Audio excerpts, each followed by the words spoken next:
Let's talk a little bit about Tom Gores. Are you surprised he's been so patient with the young Pistons? I am because ever since he's bought the team, he's all about winning. Like it's surprising to me that he's this patient. Like I would have thought we're going into. I think this is the third year of rebuilding. I think a lot of fans assumed that after year three would be more competitive, would be a playoff team, would be a play-in team at least.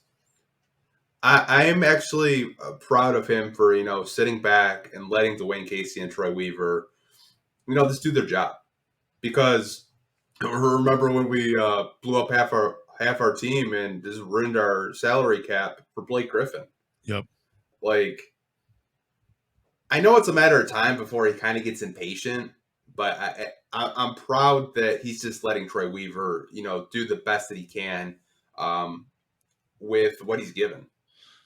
Yeah, I had said this before to someone. I'm like, Tom Gores feels like the type of owner that even though he says all the right things, he could tell like Troy Weaver, like, yeah, man, you're going to have control of the team.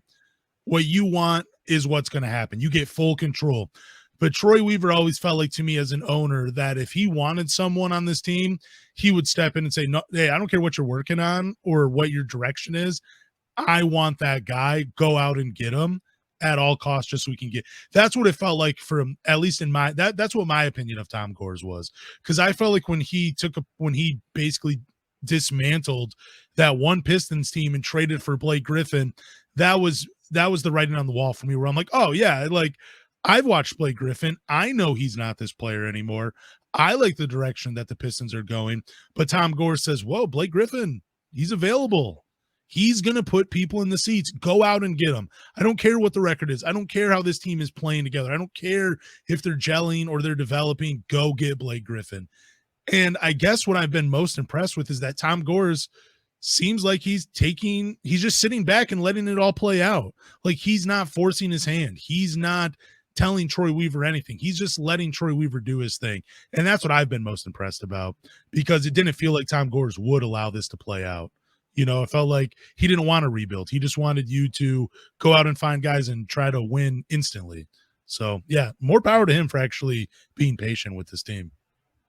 It's probably, Troy was probably honest with them and saying, I'm going to have to tear this whole thing down because, you had Van Gundy here. He got you to the playoffs one time maybe in 2016.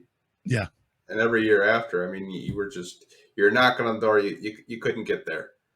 I think for him, getting a guy like Cade Cunningham is making him a lot of money right now. Because Cade Cunningham will put butts in seats, and the jersey sales alone. I mean, you look on Twitter, half a Pistons fan's Twitter avatar right now is either Jaden Ivey or Cade Cunningham. Yep.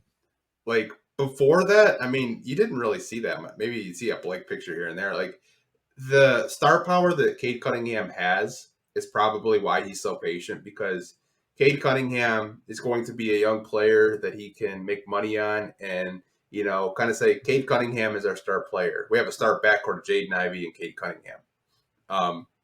I think maybe that's why he is so patient, because Troy's just like, this is my vision. We're going to tear this down. We're going to slowly rebuild this team. We're going to stockpile talent, stockpile draft capital, and we're going to do this the right way. And I think that's why he's kind of taking a back seat and saying, okay, I'll let you do your job. If it takes 3-4 years, I'm patient.